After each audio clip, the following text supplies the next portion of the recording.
And I'm not afraid to speak up. I'm not afraid to say the wrong things because I feel like I need to be in the room. And I think that's important because I think you need to build that confidence and demonstrate I am a contributing member of this organization or this unit or this whatever it is. And that in turn made me more resilient. And I had a decision to make. I mean, I knew that I was in a state of really like life-threatening physiology, and I could either stop or I could push on. I will either cross the finish line or I'll die trying. Since then, I know that when I get knocked down, when I have like a terrible moment, even a life-threatening moment, that I can respond in a way that gets to the finish line.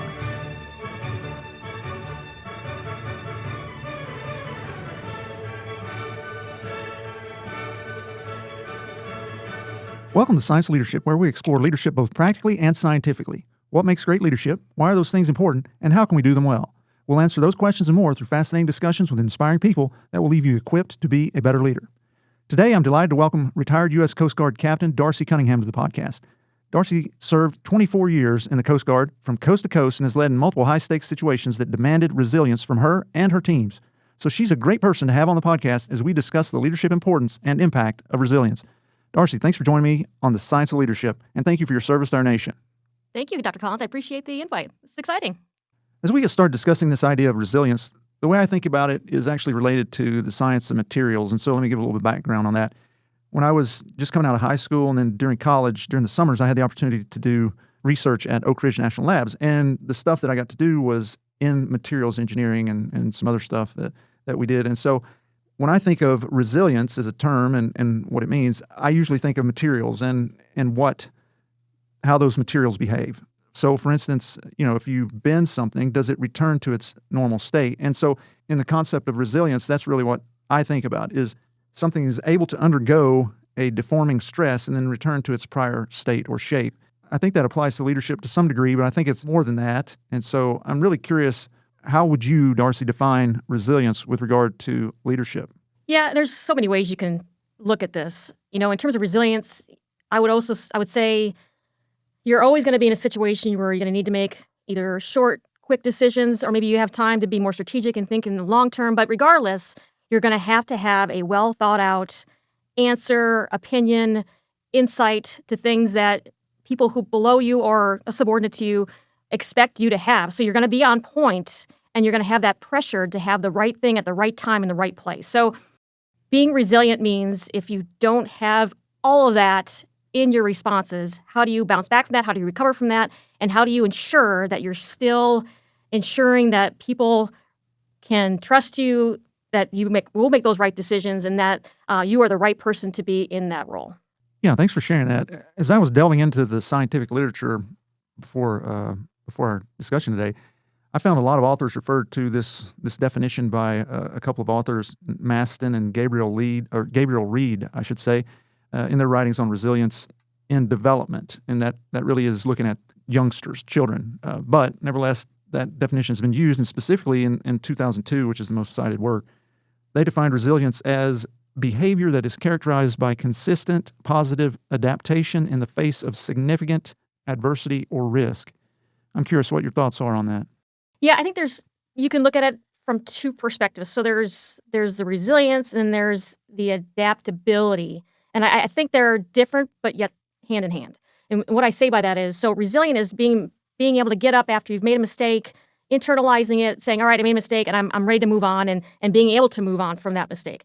The adaptability is, what did I learn from that mistake? And how do I leverage the lessons I learned from that mistake to move on more effectively, if I want to move on at all?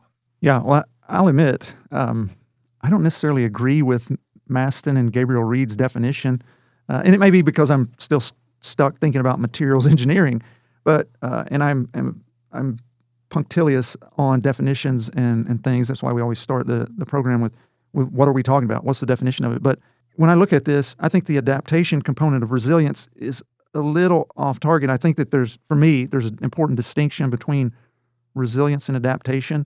I think those terms are often used interchangeably, and that's especially true in the scientific literature. They're used interchangeably and conflated. But I think they're different in that, as I think about it, whereas resilience is this being able to bend to accommodate a stress and return to our natural state, adaptation is the ability to change to succeed in a given environment. And so I think about sort of Darwinian adaptation, what folks would refer to as evolution. The environment changes, you adapt to it. Certain features then are promoted and others are not. But in thinking simply about adaptation and resilience, when I think about resilience, in my mind, it's like somebody knocks you down, you get back up. Whereas adaptation is more like somebody knocks you down, you figure out how to live on the ground. Your thoughts on that? Yeah, I agree. But again, I think in order to be resilient means you're overcoming the hurdle that you were knocked down by, right? But in order to thrive and continue in that environment, you have to adapt. So I would say they go hand in hand. It's one being resilient and then adapting. But So a stepwise process in a sense. I think so. And being resilient doesn't mean you're adhering to the status quo, because if you do that, you may fall again, right? So you have to be able to adapt because, again, you can't go back to what you were dealing with because you're going to fall again because for whatever reason you fell down, whether it was because you didn't agree with what was happening, you made maybe a misjudgment on something or whatever it is. But I think they have to go hand in hand, almost sequential, in order for you to continue what you're doing, where you're going. I really like that. I mean, that's very helpful to me. You've helped me to expand my thought on this because I was thinking of it in a binary sense. Resilient, you are or not. Adaptation, what does that mean? But here, you really helped me to think about it differently, and that it's more process, right? Resilience, as I was thinking about it, was an event. You have a deforming event, you return. Whereas what you're expanding on is more of this process of, you have a deforming event, you return, but then you adapt so that it doesn't happen again. Correct. That's kind of how I see it, but yeah. Well, that's very helpful. Well, Darcie, I know you have a lot of stories from your career, and I was wondering, do you have one that really showcases what leadership resilience looks like? Can you share that with us? Yeah, I've got a couple, and I'll share one from really my earliest time from when I was a very junior officer in the Coast Guard. Not necessarily leadership resilience, but it certainly lends to that as I progressed in my career. So when I was a junior lieutenant grade, so that's an O2 in the military, I got passed over for lieutenant. Now, back in my day when promotions came about, promoting to lieutenant was really not a hard thing. You really had to do something quite egregious to not get promoted to lieutenant. Well, what had happened in my situation was I was in flight school. And there was a combination of factors that led to me leaving the program about 4 months into the program. And what happened was it was obviously documented in my PDR. So from the surface, it looked like I just failed. But again, there was a little bit more to the story. However, when I went up for promotion, they saw that red flag and there was an automatic passover, right?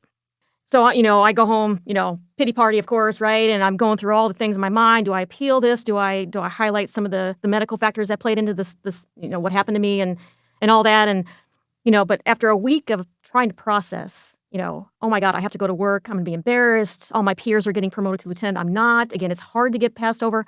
I just, I struggled with where do I go from here? And so I decided, you know what? I'm not going to let this get to me. I'm not going to let this get the best of me because I think I have potential. Now, obviously not as a pilot, but in many other ways. So I, made the decision in my mind, I am going to proceed on. I'm going to do my best and try to get picked up the second time around. I was not willing to let my career end in 4 years. So I went back to work. I did take a whole week off. I really did. I needed to process. And I talked to my boss. I talked to some mentors. And, they just said, go smartly forward, pick your head up, you're doing a great job. But I took it a step above that, and I just looked for any and all opportunities to get out there. I took on several collaterals. I got the unit involved in humanitarian work with Habitat for Humanity, all these things. I got involved in easily 7 or 8 collateral duties above and beyond my job, which I was, again, trying to do as best as I could. And I got picked up the second year. I said, I thought the adversity was going to kill me, but like I said, after I managed to internalize that and process and decide, I managed to persevere. And I never looked back after that. It was never even a blip on any future promotions radar. It was so, that was my resilience, I guess. And in a subsequent story, I had a O3 working for me as a base commander. She was a division chief. She wasn't overly stellar. She was doing just what she had to do. She got passed over for O4 for lieutenant commander, and I had to tell her the news. And so I shared the news with her, and for 2 hours we talked through the why. Why? And I put it on her and say, why do you think you got passed over? And she was surprised because I think she thought it was kind of a given too. And I said, we need to think about this. We need to talk about all the things, and we finally, I had to put everything back on her. She needed to understand. She needed to come to grips with the why. And she, after 2 hours of discussing it, she figured out the why, right? She continued on the next year, doing pretty much the same thing, but she did it eyes wide open. She understood that what she was doing was not going to get her promoted and she would have to leave the service. But that goes back to a point that I was going to make sooner in terms of aligning your personal values with that of your organization. So when I was passed over for JG, or for lieutenant rather, I had to think about, is the Coast Guard the right fit for me? What are the Coast Guard's values compared to my personal values, and do they align? And that was something that a mentor of mine told me a long time ago. He says, if you're working for an organization whose values don't align with your own, you're not going to be successful, you're going to be miserable, and you're end up going to fail. And it's just never going to be a right fit. This person, she realized the Coast Guard's values did not align with her own. She had other plans for her family situation and for her personal situation. And before she was out of the Coast Guard, she realized she wanted to work in behavioral health. And she found a job right out of the Coast Guard doing just that.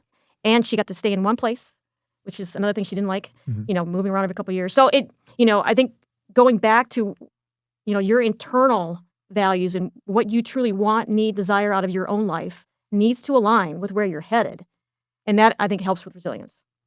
Those are two really great examples of what resilience looks like for leaders. As I was listening and I was thinking about, there's so many different domains in life where we need resilience. And I think that in leadership, most of the time, our resilience is the product, as leaders, our resilience is the product of other things that we face. And so I'll share a little bit of what I'm thinking with regard to this, and I'm curious what your thoughts will be. But a lot of us have had experience in athletics of some sort or other. And there's so many things that we can learn from athletics. And certainly for my own, I played basketball in high school, was heavily involved in intramurals in college, and then been an athlete, what I want to describe as an athlete, I should say, in running and cycling and triathlon and stuff since that time.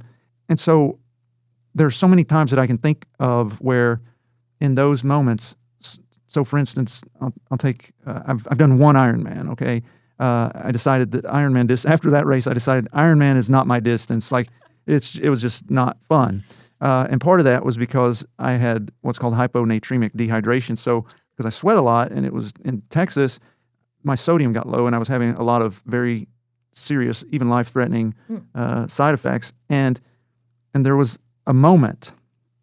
So in that particular Ironman, you have to run 3 laps around this lake for the marathon component. And on the first lap, about halfway, maybe 2/3 of the way through that lap, because my sodium was so low, every muscle in both legs seized up. Like imagine the worst cramp you've ever had, but every muscle in both legs doing it. And so I was on this bridge, and I hobbled over and was grabbing the railing on the bridge, and I was just screaming out in pain. And this is the state of folks who do Ironman. But people were running by, and they're like, "Hey, are you okay?" And I'm like, in the midst of screaming, like, yeah, and eventually, all of the energy that the muscles needed to keep contracting was used up, and they relaxed.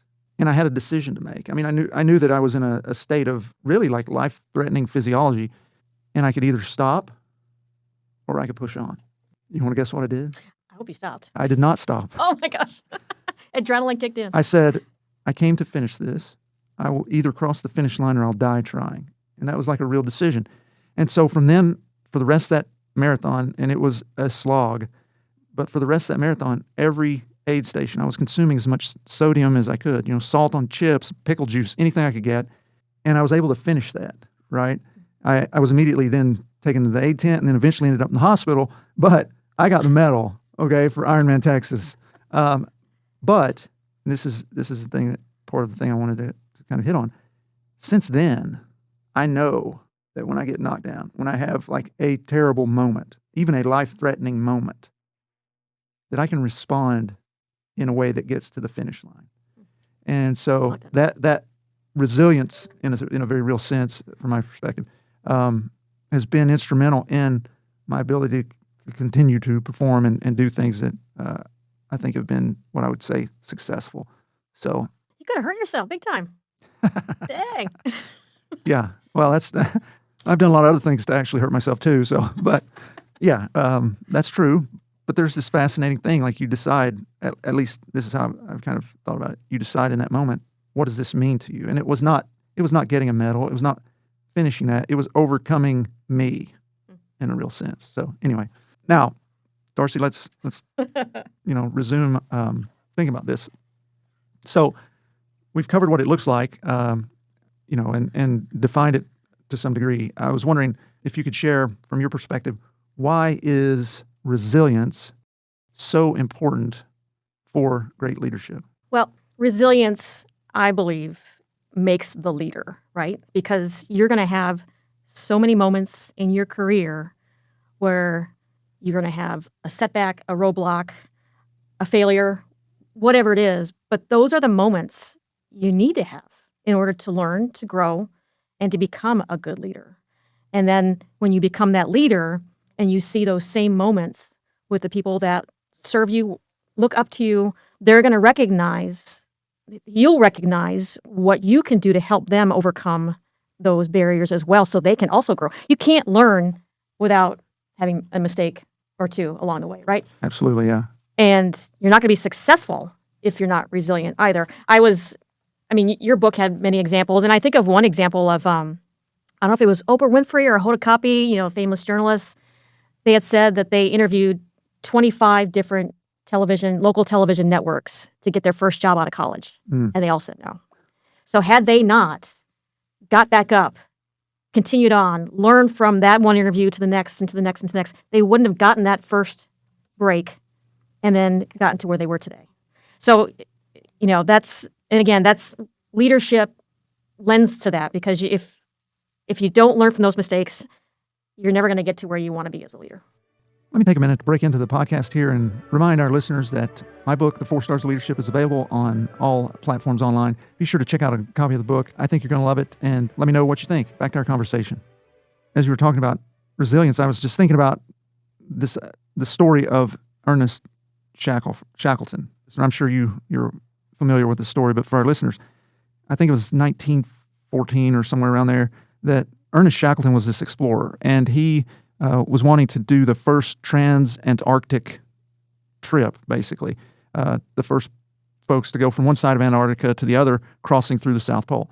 And so they set out originally from England and ended up in Antarctica, but their ship, called the Endurance, got trapped in an ice floe, and they were trapped on the ice for over a year. This is recounted in multiple books. One book is called Endurance, and honestly, it takes endurance to read. I mean, it's a great story, but it's the book I think could have been a little better. But anyway, and how Shackleton was able to get everybody. Nobody died. It's literally, I can't think of a more incredible story than how he was able to. They were able to bounce back from this. I mean, they were lost. They had no reason to hope, but Shackleton was able to help them all bounce back and all make it successfully back from that failed, doomed expedition. So just absolutely incredible. If you have an opportunity to read the book, again, you'll need endurance, but it's a tremendous story. So that was coming to my mind. Mm-hmm. I think that's also in the leadership moment. Have you read that book? There's like a bunch of short stories. I think that was one of them. Oh, okay. Very cool. I don't remember. I've read so many leadership books. I don't remember that one. Okay. So, well, other than Shackleton, Darcie, do you have a good story that you can share with us that really showcases, again, really focusing on a moment where resilience made the difference in being able to accomplish the team's goal or mission? I do. It's a wild story, actually. So I was a young lieutenant at the time, and I was in charge of logistics support for a multi-agency exercise in South Korea. It was called Operation Full Eagle. And we had several planning meetings, of course, leading up to the event. But when I actually got in theater, we had a lot of challenges. So the agencies involved were not talking to each other. A lot of the units were trying to figure out how to get basic supplies for, the tent cities or for the operation itself, what have you. And so I immediately was looked at because my name was logistics officer. can you get this and that for us? And I was walking around, and people started to know that's the logistics officer. So I was constantly getting people asking about this, that, even though, I wasn't part of their chain, meaning I didn't have money for the Army, I didn't have money for the Navy, but they, again, because I was running around with my head cut off trying to get things done, they started coming to me. So I made a name for myself despite being junior, because I knew the right people and the right places to go to get things done and to get the things, right? The Coast Guard liaison embedded in South Korean forces was my boss in theater at the time. And he got a phone call out of nowhere one day saying, we're going to need to put your officer away. And he's like, what do you mean put my officer away? And they said, well, she's been speeding all over town, so we're going to go ahead and put her in the brig here. And he said, you want to put her in they call it the green jail. You want to put her in green jail for speeding. He said, yeah, she can't be running around like that. Because I was literally, when he brought it up, comes out. When he brought it up to me, and speeder. I know, and I looked at him. I said, "What are you talking about?" He says, "You've been speeding." I said, "I'm keeping up with traffic. Have you ever driven in South Korea? It's like craziness. It's like the Autobahn in Germany, right?" And he's looking at me like with this half smile, like, "Don't worry about it." He says, "This has become a political game because all these units and all these agencies know that you have become the go-to person, and it's making everybody else look bad." So, as a compromise to the leadership, they took my license away. And my commander assigned me with a chief warrant officer to drive me around to get things done. So that was one, adaptation, if you will. And I took it in stride. I'm like, I'm still going to get this stuff done. We need to make sure these guys are supported, right? So in that same vein, we were driving in a remote area of South Korea to get to one of the Marine Corps units, and I'm in the passenger side of this van. The warrant officer's driving me. We're at a stop sign with some cattle going through, so we had to sit there for a minute. My window was down. There was an old gentleman sitting on the side of the road next to like a rice paddy field. While we're sitting there, he looks up at the van. He looks at me. He stands up, comes to the van, and spits in my face.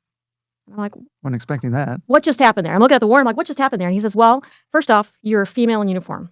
Unheard of. Not acceptable in the old traditional South Korea. 2, you're sitting in the front seat. Another bad tradition that, you sit in the back seat if you're a female in the traditional South Korea.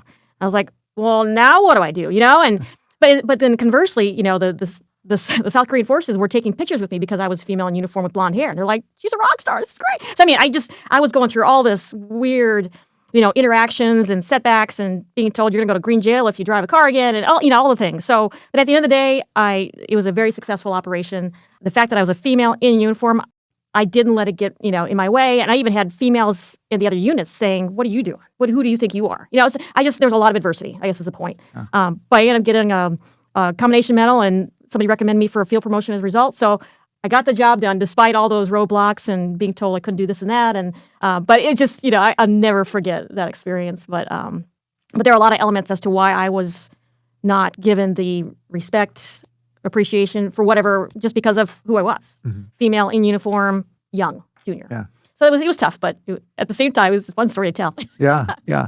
Getting the job done despite the roadblocks, the setbacks. I think that's really kind of what we're talking about in a real sense, right? Mm-hmm. With regard to this idea of resilience and leadership and so on. Well, this all, as you might imagine, really fits well with the scientific literature. People started investigating resilience in the 1970s in a real degree, and there were several studies that were done. This one person, Fred Luthens, and his colleagues have published a number of papers on it and shown that resilient leaders create what the authors call positive psychological climates, which really buffer teams against stress and burnout, which we're seeing so much in our society in different domains right now. And in their studies, leader resilience predicted higher follower trust, greater organizational citizenship behaviors, improved leader effectiveness ratings, and better unit performance. Additionally, when studying resilience through the lens of what's called contagion theory, that is, things are contagious among humans, Harlan and colleagues found that leaders who demonstrate resilience, and they defined that as adaptability, composure, optimism during adversity, increase their followers' resilience. That's so important. And that, in turn, boosts performance, engagement, and problem solving. So in that study, additionally, leader resilience acted as a mediator between stress and team functioning, meaning that resilient leaders protect teams from the negative effects of stress. So taken together with the why resilience in leadership is so important, these studies really show very clearly that resilience is an essential leadership capability that is a measurable predictor of leader success and follower well-being. Agree. Okay, Darcie, we've talked about what resilience in leadership is, what it looks like, why it's important. Let's turn our attention to actually getting it done. What does it take to be resilient? Do you have some key recommendations that people can start practicing or doing to be more resilient as leaders? I do. So I took a leadership development class as a mid-level officer through the Partnership for Public Service, and it was a cohort of 30 of us, a mix of civilian and military. I'll never forget the first session we had. We spent the first day just getting to know each other. We did some, team building exercises, that kind of stuff. And at the end of the day, we were required to sit around in groups of 5 in a circle, all looking straight at each other. And we were told, okay, you're going to look at somebody straight across from you, and you're going to tell them one good thing they observed about you today and one thing that they felt you could improve upon. And all you could do was say, you couldn't say a word. All you could say after they provided their feedback was, thank you. And the reason for that was because when you're being told you did this wrong, that wrong, fix this, fix that, anything really negative for the most part, all you're doing in your mind is you're not listening, and 2, you're coming up with a rebuttal in your mind, which is the reason why you're not listening, because you're just getting in defense mode. You're like, that's not true, and this is why, and you're getting ready to launch that back at the other person, right? So by not being allowed to rebut what you're being told allows you to truly listen to the feedback you're getting, to process what you're hearing, and hopefully take away something that you can learn from. So I thought that was so spot on. And not until we actually did that, as in that round table situation, I was like, wow, you're right. I mean, I actually heard every word they said. And again, I processed, I internalized, and I just thought that was such a simple exercise, but it was so powerful because you're not constantly in defense mode, you're actually listening. Yeah, so a practice that we could take away from that is increasing our resilience through taking in more information, seeing what other people's perspectives are, listening without seeking to respond, but to understand. Yes. Great. Thanks for sharing those. As I've been thinking about resilience, and particularly in looking through the literature and thinking about this on how to increase it, I found that resiliency researchers have shown that there are 3 ways to develop resilience. The first is increase the capability of the person to deal with the stressor. And that can be through a number of different things. It could be through training. It could be through having other people speak into it. It could be through counseling. It could be through reading, whatever it takes to increase that person's capability. Second, this is pretty obvious, I think, eliminate or minimize the stressor and the risk that's associated with it. I think a lot of times it's the risk that is the big thing when it comes to resilience and our ability or not to deal with it. Getting back to Iron Man, right? The risk was life and death. And according to you, I chose poorly. And the third thing is improve the processes of dealing with the risk. So how can you make this process better? And so I think those are helpful. I kept looking into the literature more, and I found that we can ask, how do you increase the capability of the person? Isn't that really, we're really dealing with here? And in looking at that, I found that there are predictors of resilience.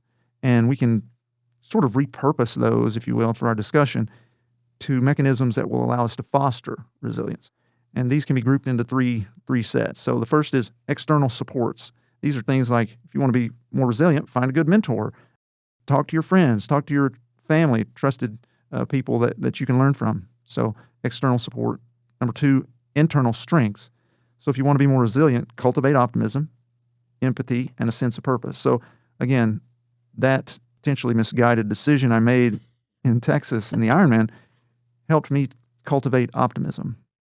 I can do this really, really hard thing, whatever that hard thing has been since then. And then third, interpersonal and problem-solving skills. So finally, if you want to be more resilient, make it your practice to stay with a task until it's finished, to reach out for help when you need it, and to generate new ideas on how to do things. So those are some data-driven recommendations on how we can cultivate resilience. Darcie, any thoughts on those? Yeah, I mean, I think of, if you talk about the optimism piece, one thing I've heard over and over recently is assuming positive intent, because I think we have a tendency to not do that, and that brings up the level of negativity, and then it also brings up the level of being resistant to the change, to the challenge, to whatever it may be, and that resonates with the team. So I thought that's always a good thing to think of. And I would also say, and I'm going to quote my favorite Commandant Admiral Thad Allen, transparency breeds self-correction. So articulating when you've made a mistake, not just to yourself, but to those it has affected, because that will require that you fix it, right? Because now it's out there and people know that you made a mistake. You've owned up to the mistake. So it forces you to really figure out, how do I rectify this? How do I bounce back from this? And again, to make sure you preserve that confidence. I think your points are all definitely perfect, spot on. And again, positive intent for me tends to be the one that I struggle with, I would honestly say, just because, in my professional career, I've had a lot of negative experiences, right? I've managed to persevere, but at the same time, it's hard to trust. So how do you trust in a way that allows you to get past that hurdle, assume positive intent, assume that if I recover, things will be okay, right? So, but it's a constant thing. It's a constant reminder that you have to have in your mind when those challenges come at you. So, yeah, this idea of assume positive intent, I think I've mentioned before, but we have in our house the Collins family values, and it's this litany of things that we have agreed upon as a family that we will hold dear, and one of them is assume positive intent. And so I was thinking about, as you were saying, we've talked about the Pygmalion effect on a couple of episodes in the last few months. This idea that how I expect you to behave, you will behave that way, because you will get a sense from me, kind of how I valued you, what position I put you in, what I think of you, and you will amazingly respond in that way, which then will feed back to me that I was right, and I will continue to. And so it's this interesting phenomenon. But if we look at the root, the foundation of leadership, influencing others to achieve a common goal, as our definition of leadership, trust and relationship are vital for those, right? And if I go into a situation and I don't assume positive intent, if I assume negative intent, then I'm undermining that trust. And as a leader, I'm supposed to be the one who extends trust first, because it's only after I've extended trust to somebody that then they will reciprocate it. And so when we enter a relationship and we don't assume positive intent, then it undercuts our ability to have a good relationship that's trusting, that then we can actually lead out of. So I think that's absolutely essential. I agree with that completely. Well, Darcie, before we punch out here, I was wondering, if you could go back and tell yourself, your younger self, right, one critical leadership lesson, one piece of advice, what would it be? I'll give you two, because they were hand in hand from a senior leader. So just for context, I was a young lieutenant. I was an aide to a 2-star admiral. I'll never forget. I was in a meeting with just the admiral's direct staff. So it was just a handful of us, right? And the chief of staff was also in the room, Admiral Kinghorn at the time. And we walk out of the room. And he looks at me and he says, if you're going to be in the room, be in the room. And, I was like, what? At the time I was still very intimidated by flag officers, right? And I said, sir? And he said, listen, if you're invited to a meeting, you're invited because we want your opinion, we value your input. Your role demands that you play in the decisions we make as a staff. You need to be in the room. I don't care if your answer is wrong. I don't care if it's off base, but I want you to be in the room. You're not a potted plant. You're supposed to be there, right? And then in the same breath, he's like, and don't slouch. And I was like, oh, double whammy, right? And the reason for that was, he says, you don't look confident when you sit and you stand and you walk the way you do. I was like, ooh. So I've never forgotten. That was 30 years ago. I've never forgotten those two pieces of advice. And you've seen me walk into a room, guns a-blazing, obnoxious, right? And I'm not afraid to speak up. I'm not afraid to say the wrong things, because I feel like I need to be in the room. And I think that's important, because I think you need to build that confidence and demonstrate, I am a contributing member of this organization or this unit or this whatever it is. And I think people see that. Maybe I annoy people with my every response in every meeting thing, but at the same time, I think that also demonstrates that to them, hey, I didn't say anything. I guess maybe I should start speaking up. I'm not a potted plant either. So those are the two things I've never, ever forgotten about. How it relates to resilience? It doesn't have to necessarily relate to resilience. Well, it kind of does, because, again, it helped me build confidence. And that, in turn, made me more resilient, I would argue. So, yeah. Wow. So we got 2 for 1. So, That's right. yeah, thanks for sharing those. I think it's a great way to end out what I think has been a tremendous conversation. Thanks for being on the Science of Leadership with me. No, thank you. This was great.